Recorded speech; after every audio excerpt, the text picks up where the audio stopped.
Bonjour à tous, mon nom est Pascal Borel et je vous parle des montagnes suisses. J'aimerais revenir aujourd'hui sur une vidéo que j'ai publiée le 23 mars et que j'ai intitulée « Coronavirus, danger présent et futur » ou « danger immédiat et futur ». Et j'ai parlé dans cette vidéo de cas de réinfection, que vraisemblablement, à l'image de la grippe de 1918-1919, où c'est la deuxième vague de la pandémie qui a tué le plus d'individus, et je vous rappelle, on parle quand même entre 5 et 10% de la planète qui passe l'arme à gauche, donc qui meurt. Donc c'était quand même une pandémie effroyable, comme on n'en a plus connue depuis un siècle, voilà.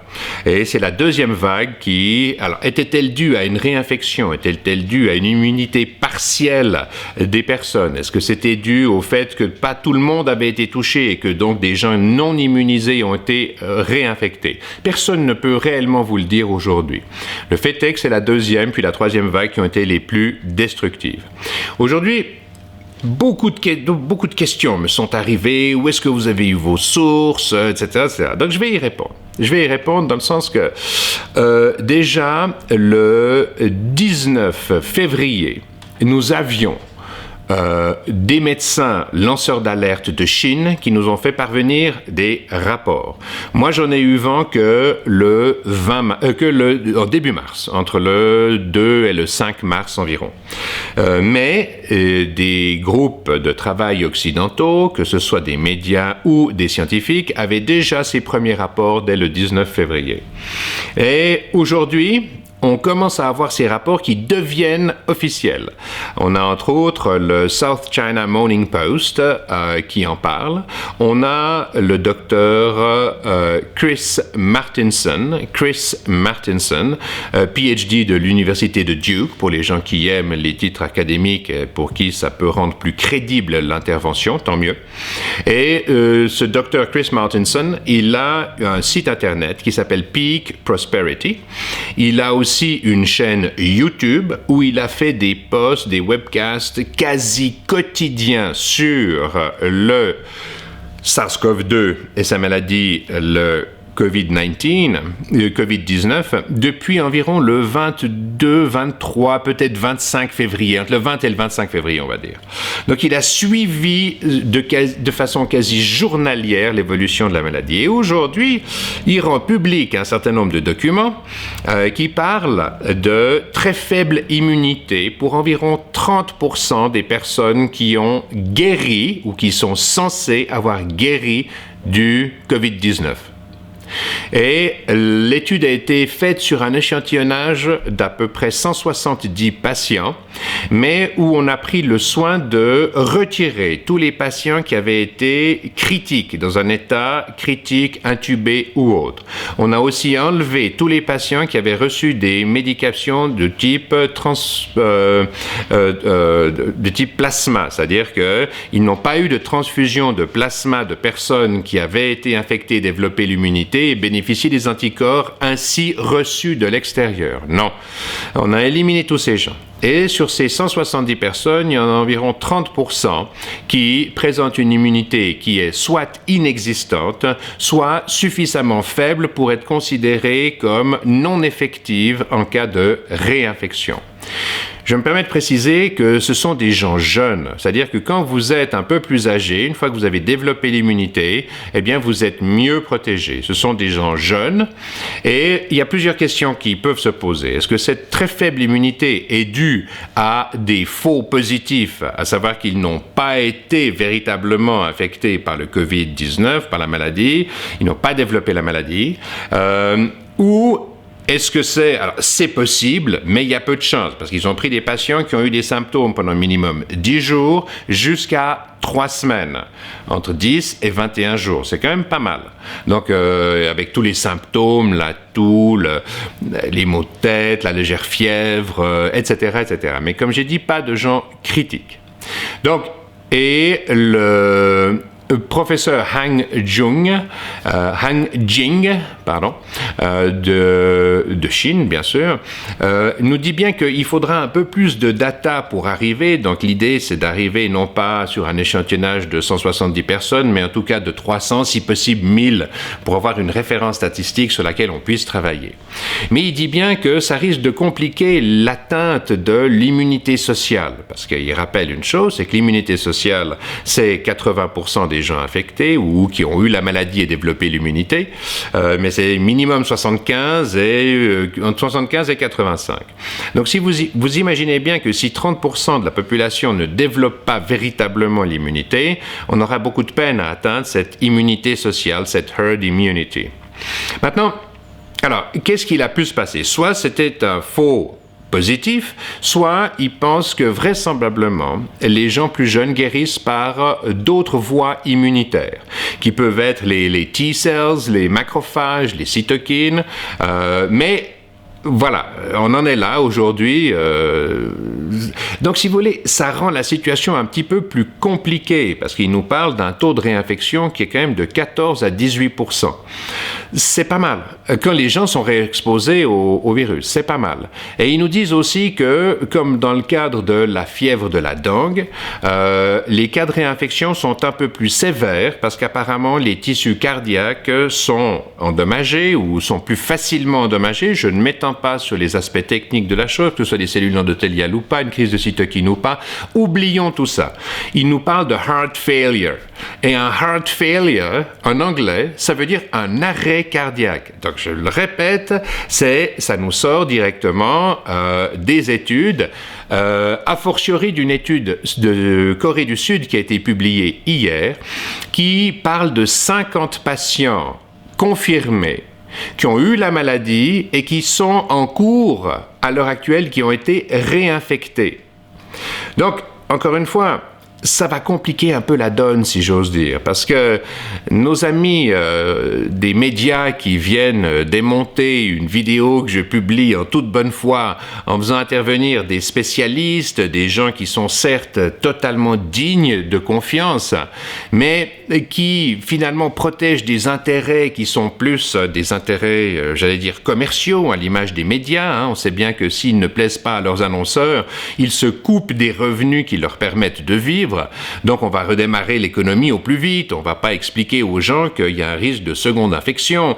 Non, on arrive avec des certitudes absolues dans son esprit, baquées et confirmées par des top spécialistes qui viennent vous dire avec certitude qu'une fois qu'on a l'immunité, c'est bon, on est bon pour toujours. Eh bien, vous voyez, c'est pas le cas. Il n'a pas fallu attendre plus que 2 semaines et demie pour confirmer que les informations que j'ai, à titre personnel, qui sont disponibles, hein, parce que les gens qui cherchent un peu, ils les obtiennent.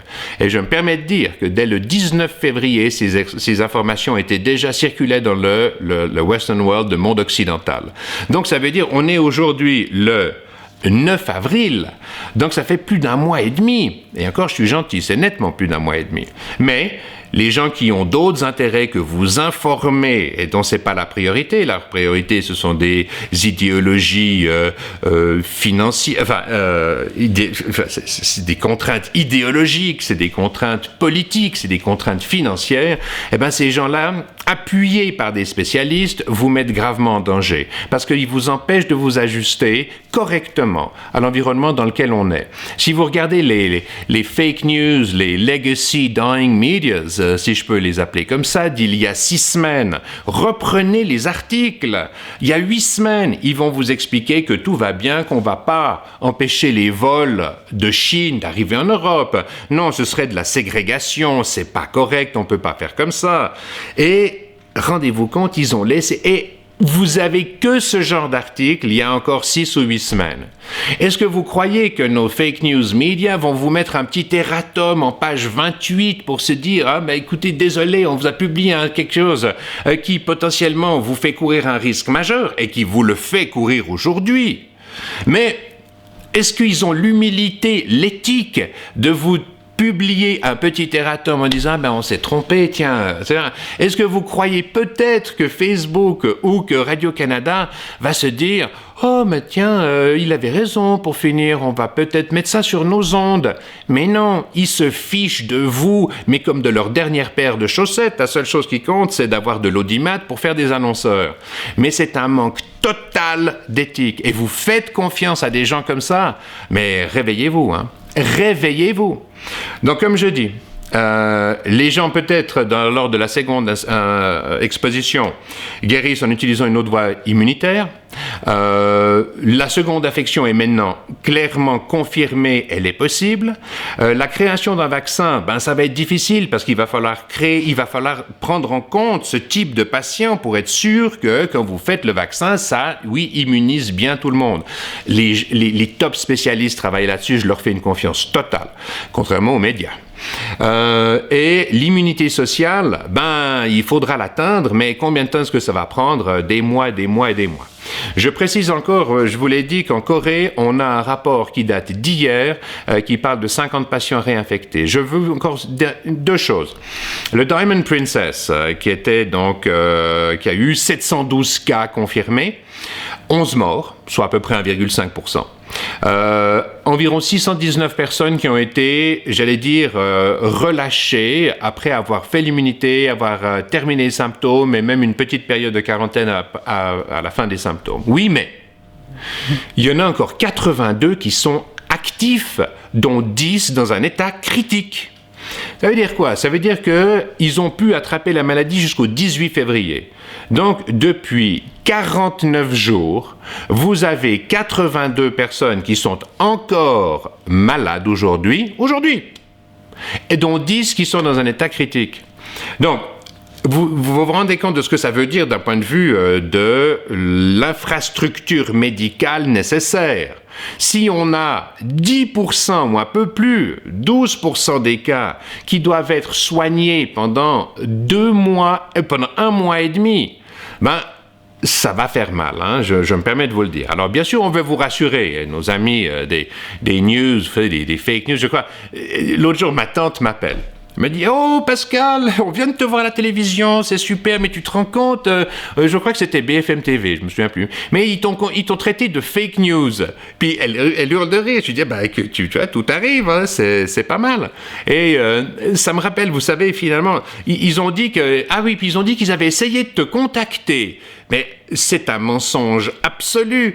Moi, je suis sur Facebook, je suis sur LinkedIn, j'ai une adresse email qui est sur le site. Vous me faites un email, j'y réponds, j'essaie, je reçois des centaines de messages, j'essaie d'y répondre du mieux que je peux. Je préfère y répondre en vidéo. Ça me prend moins de temps, je réponds à l'ensemble de mes auditeurs, merci, que d'y répondre en one-to-one. Mais ils vous mentent gros comme une maison. Il n'y a personne qui a essayé de me contacter. Oui, il y a un ou deux journalistes, j'ai répondu, donc c'était, je crois, lundi. Voilà, ça m'a... Enfin, vous connaissez l'histoire.